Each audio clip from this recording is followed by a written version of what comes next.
Bonjour à tous les développeurs, aujourd'hui petite vidéo spéciale.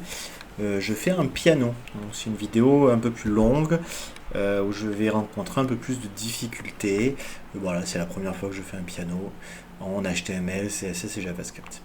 J'ai déjà enregistré les sons des différentes touches, je pourrais les laisser en lien de la vidéo. Donc là, on a les différentes notes. Ça c'est les notes noires, ça c'est la note blanche juste après, etc. Donc on a nos, nos sons et on va aller créer déjà nos touches. Donc on va créer une classe, une div avec une classe piano qui va être notre conteneur pour notre piano et on va aller créer des touches. Alors les touches, on va avoir deux types de touches. On va avoir les touches blanches. Ouais, on va mettre classe B et on va avoir les touches noires, classe N. Alors, je garde un petit peu d'espace quand vous codez, mettez des noms plus explicites que B et N. Ok. Donc ici, en général, piano, on va avoir une blanche, noire, blanche, noire, et ensuite je crois que c'est blanche, blanche, et ensuite ça alterne encore, noir, blanche, etc. Ok, on commence comme ça. On va aller modifier notre style. Alors, il nous faut une balise style ici, et tout ce qui est classe blanche, on va leur mettre une largeur de 40 pixels, une hauteur de 100 pixels, un border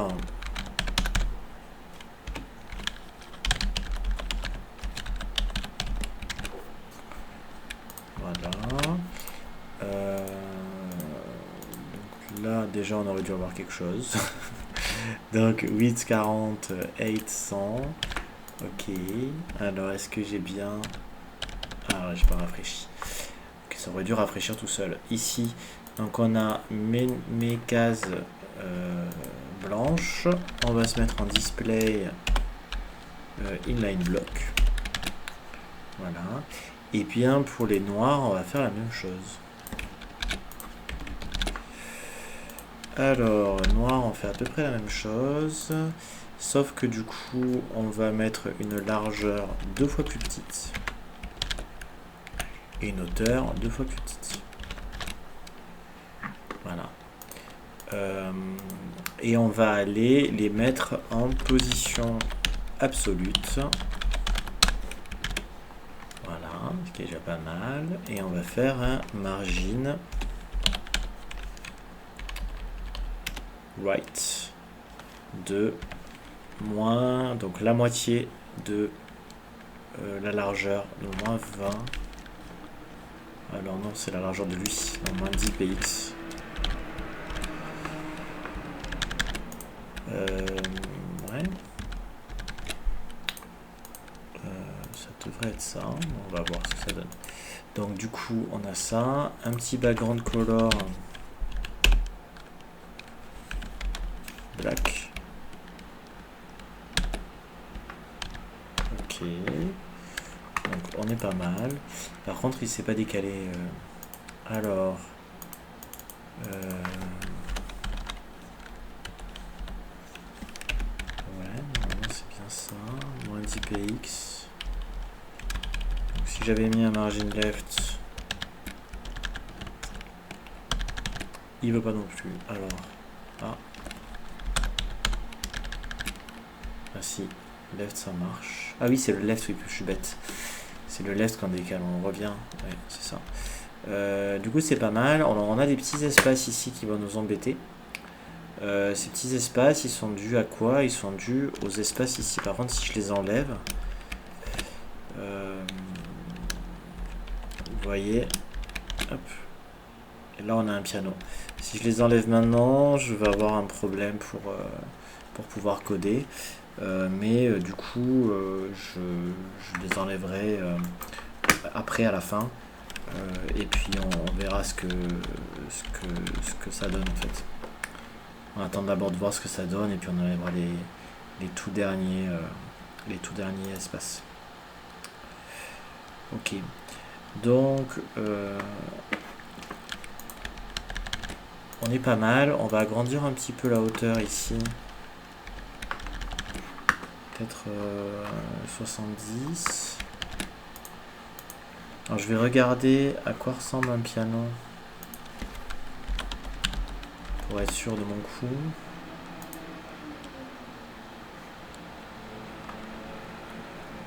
Voilà, c'est ça, j'ai commencé sur cela, donc normalement c'est bon. Ok. Et puis j'ai 36 notes. Donc du coup, on va tout créer. Alors,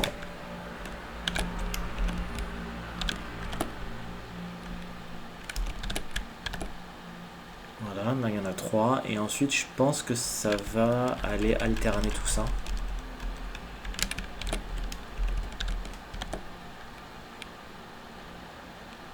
Ok. Donc là, je suis à 28 à 51. On va rajouter un peu plus. Ok. Donc là, on n'est pas trop mal. Ok. Donc voilà pour le début de notre piano. Et donc ce qu'on va vouloir, c'est écouter notre clavier et jouer les différents sons. Du coup, le premier, on va aller numéroter nos touches. C'est beaucoup plus simple de faire comme ça. Et ensuite, comme ça, on va associer les ID directement au son, sachant qu'on doit pouvoir jouer plusieurs sons en même temps. Du coup, ouais, il va falloir qu'on ait peut-être plusieurs lecteurs audio.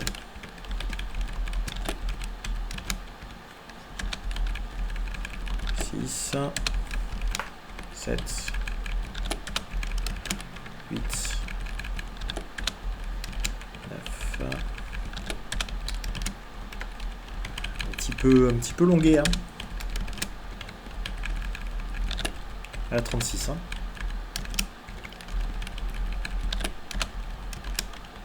13,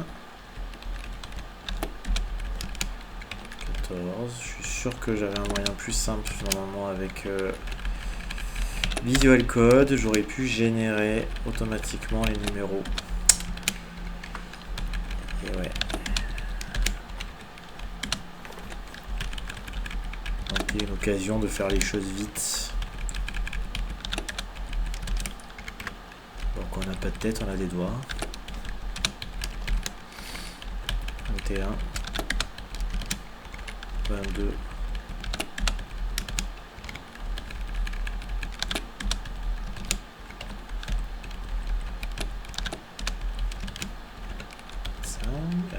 25,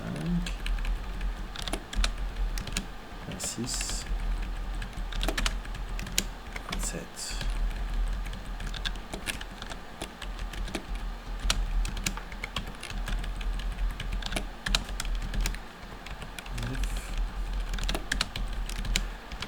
Trente, 31, 32,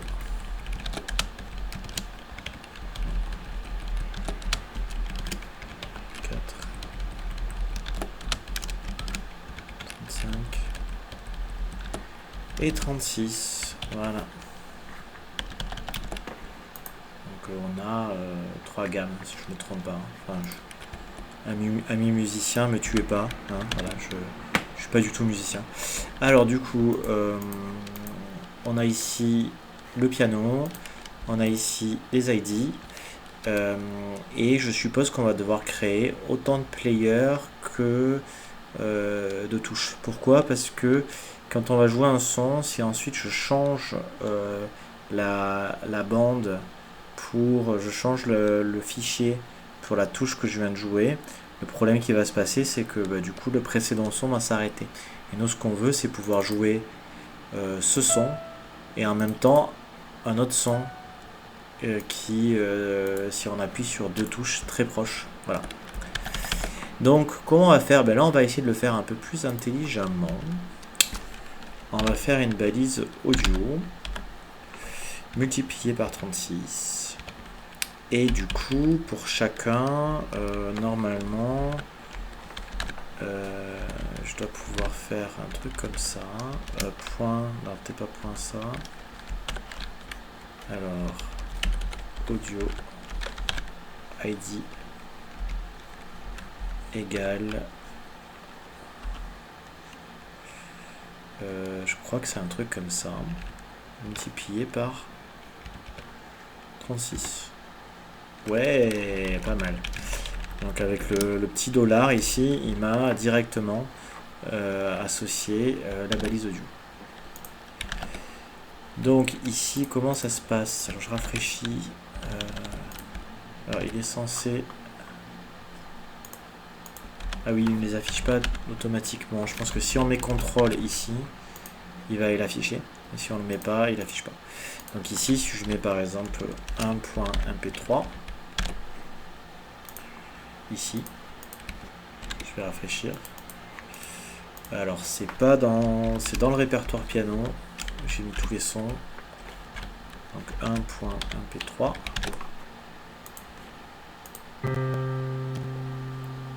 Et là, je me retrouve bien avec ma note. Ok. Donc, maintenant, il ne reste plus qu'à copier-coller. Voilà, j'aurais pu faire encore mieux.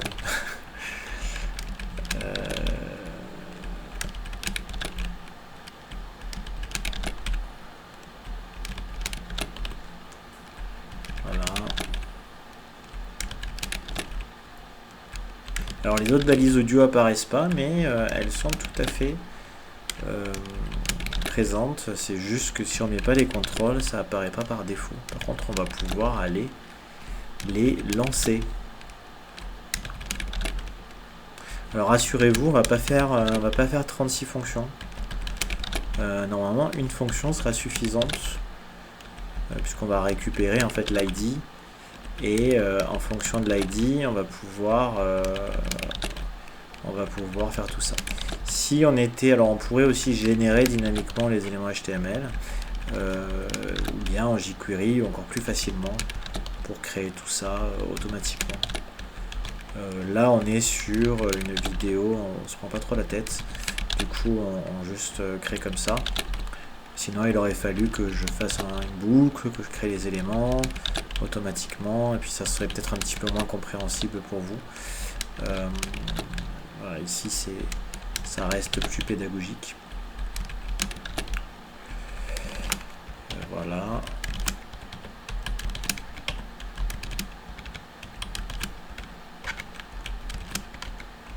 Je pense qu'ici, on va faire des petites accélérations. Hein.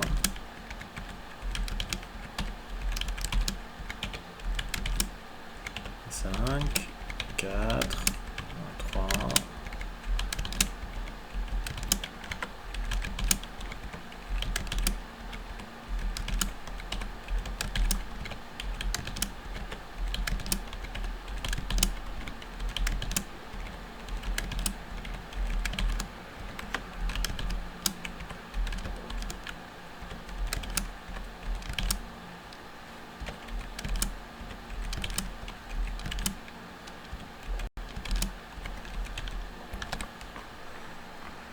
Ok, je me rends compte que j'ai mis les mêmes ID. Alors là, on pourrait faire par contre du multicurseur. Alors je sais le faire sur IntelliJ et sur ça. Est-ce que... c'est soit j'appuie sur CTRL, soit j'appuie sur... Non. Voilà, c'est embêtant. Non plus. CTRL Alt ici, non plus. Et puis CTRL de droite. Ouais, non plus, j'arrive pas à faire le multicurseur. Bon.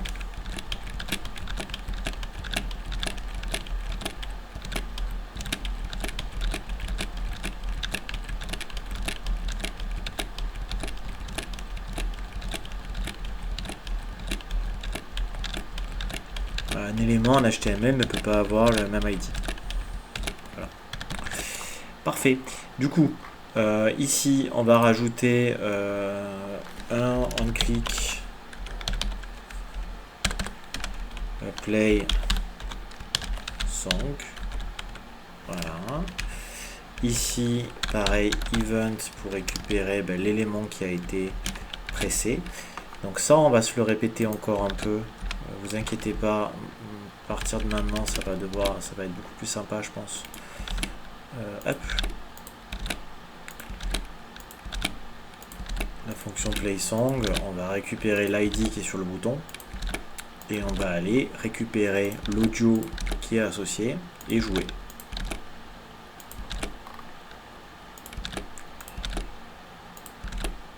Alors ça c'est pour le clic et puis on pourra faire le key press aussi. Mais le key press, certainement on va pouvoir le faire sur le body une fois pour toutes. Il faudra aussi que, alors vous allez voir, il y a peut-être des petits trucs à voir. Ok, donc là playSong, on va créer notre fonction.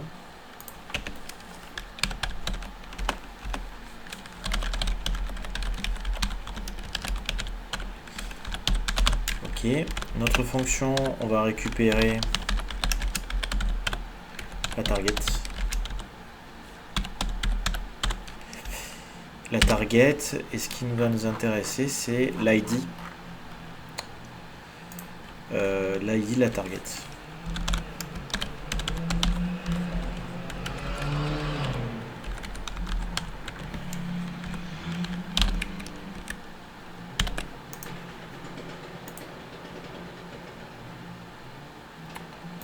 Alors, donc là, quand j'appuie, je récupère bien l'ID, mon élément.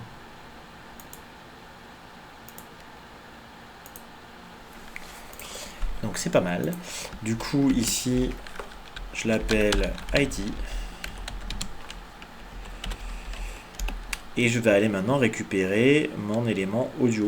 Donc document, get element by ID, que je vais mettre A plus ID. Voilà. Donc là, si je fais un console log,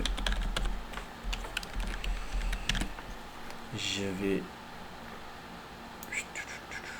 Ok, je suis en mode adaptatif, c'est pour ça. Je récupère bien l'élément audio 6, l'élément audio 30. Donc là, normalement, ça, je vais le stocker dans audio. Parfait. Et maintenant, je vais le jouer. Alors, il me semble qu'il y a une fonction play qui permet de jouer. Voilà. Voilà. Donc, si je fais... Ok. Alors là, j'ai un petit souci, c'est que je peux pas rejouer une note qui n'a pas terminé. Donc il faut que je fasse un stop d'abord. Hop. J'espère que stop existe. Stop is not a function. Ok. Peut-être reset.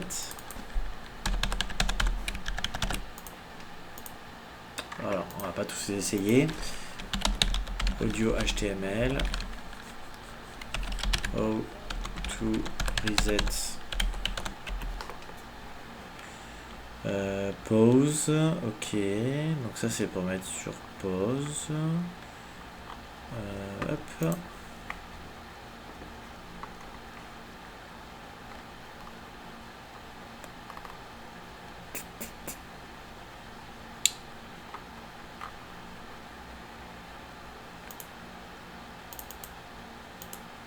Sound.pause et current time 0, ouais c'est ça. Donc ici on peut se décider que avant de... Alors on met sur pause et on remet la position du curseur à 0. Donc ça devrait faire le taf. Voilà.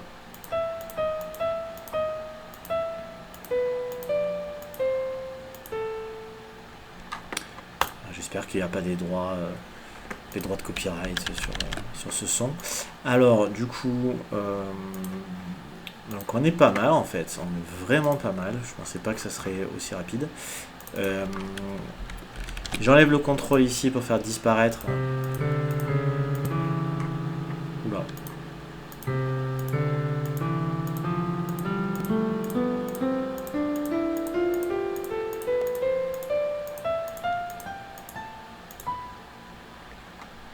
Pas mal, hein? Alors, du coup, ici, maintenant on est bon.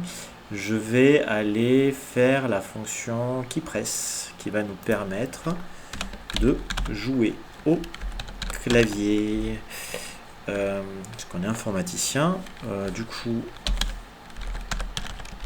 press key. Event. Déjà, petit truc qui m'a mis une puce à l'oreille que j'ai mal fait, c'est que c'est pas coloré correctement. Du coup, on key down. Ouais, key down, c'est pas mal. Alors, sur les événements de clavier, il y a un press, c'est quoi? C'est un down et un up. Ok. Donc, key down, c'est pas mal. En réalité, quand on appuie sur une touche de clavier, ça fait le son quand on a fini d'appuyer et pas quand on a remonté. Donc, c'est pas mal. Ça correspond bien au piano en fait. Fonction. Alors, qui, j'appelle comment? Press key, ouais.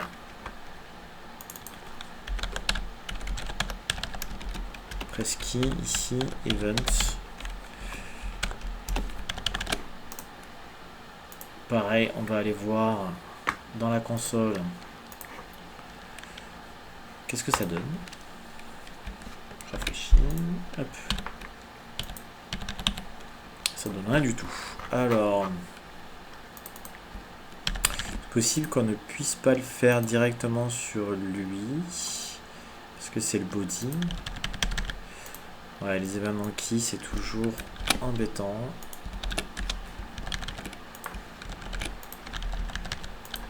Ok.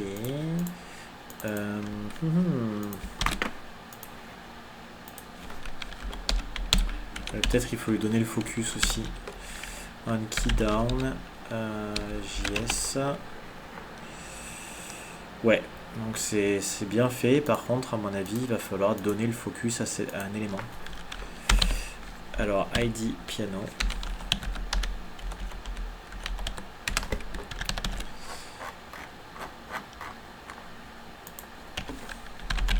Document get element by ID piano point grab focus normalement, ou juste focus, peut-être que grab focus n'existe pas.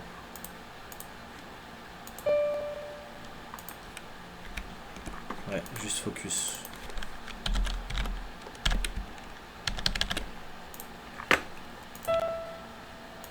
Alors déjà il n'a pas crié, c'est pas mal. Et quand j'appuie sur les touches de mon clavier, ça marche pas. Alors.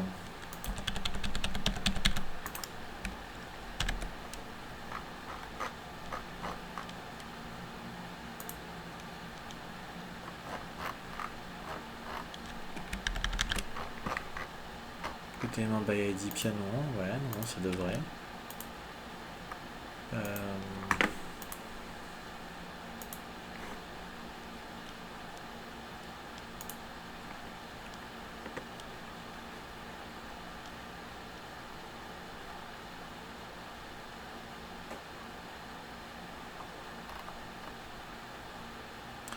Element key down ici.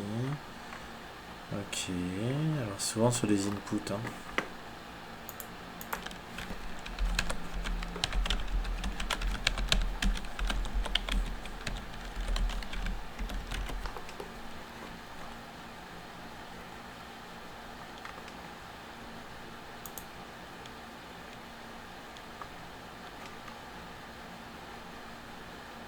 Alors lui, mais avec un tab index. Et il appelle la fonction set the focus my div. Ouais, ça c'est bon. Et bind the key down. Ok, on va essayer avec un tab index.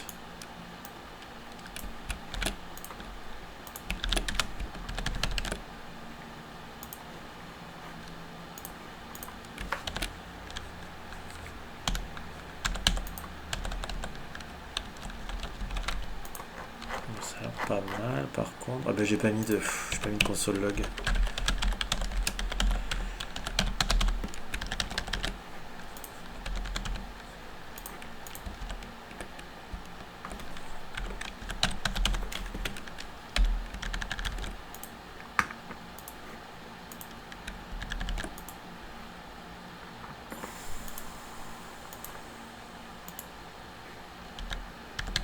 Là ça marche bien.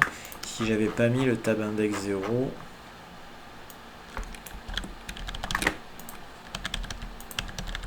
ouais, ça marchait pas non plus. Ok, donc là c'est pas mal. Voilà. Et donc qu'est-ce qu'on va faire? Eh ben, on va voir quand on fait un événement de type keyboard, on va avoir ici un key code. Ouais.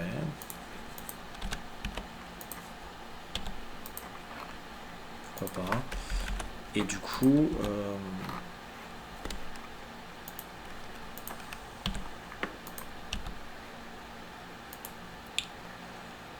qui a, voilà.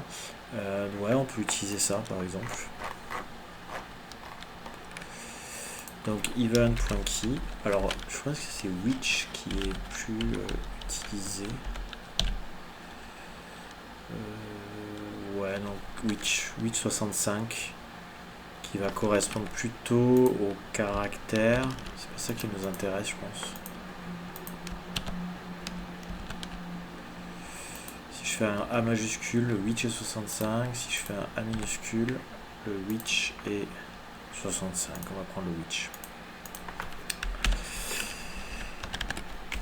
Ok. Ok. Et du coup, on va dire simplement... Alors peut-être que c'est un peu plus compliqué. Peut-être que le which, le key est pas mal en fait. Désolé, hein. J'hésite beaucoup. Alors, si je fais un switch maintenant.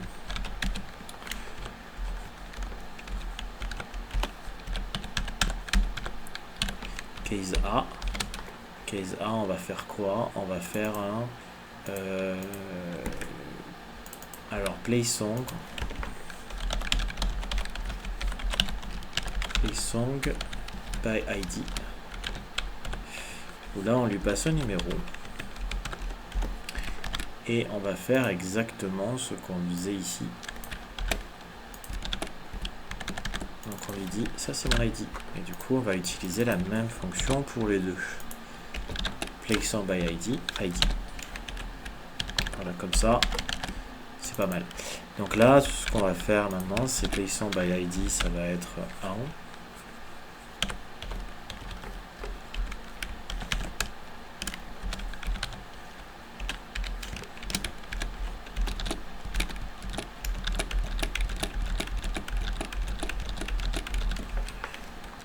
Au-dessus entre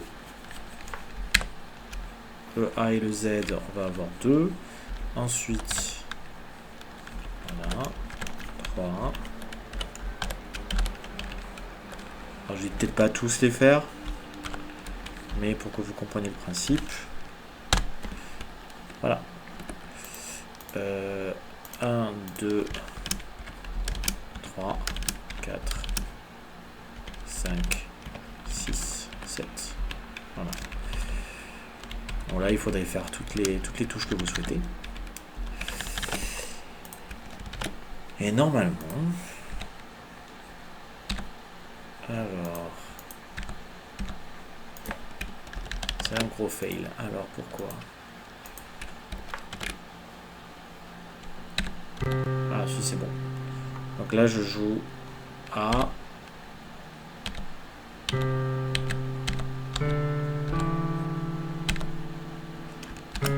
Quand le 2 marche pas, il faut appuyer sur la majuscule.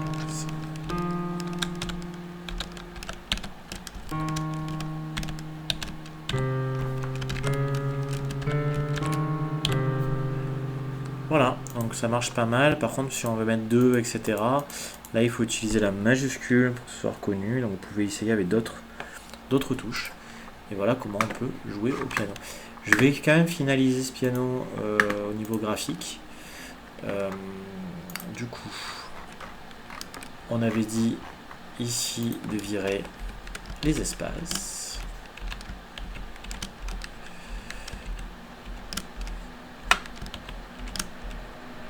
Il y a peut-être des moyens plus sympas de le faire en HTML, de dire ignore-moi les espaces. Si vous savez le faire, n'hésitez pas à me le dire en commentaire.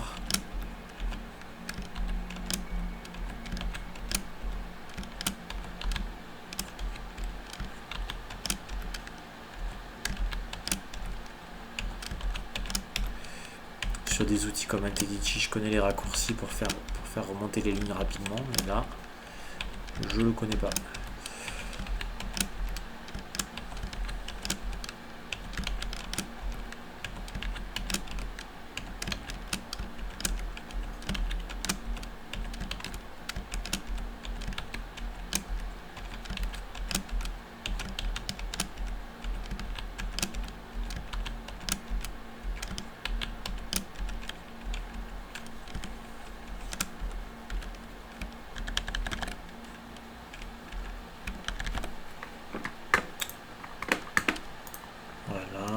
La hauteur, on va augmenter un peu, 80. Et ici, voilà, on est déjà sur un piano un peu mieux. Pour les noirs, on va mettre un petit box shadow.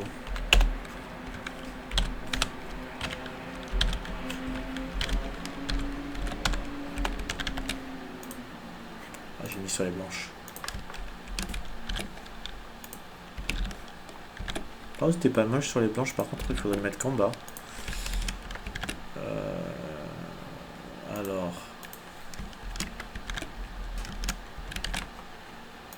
Un truc comme ça. Et voilà un piano.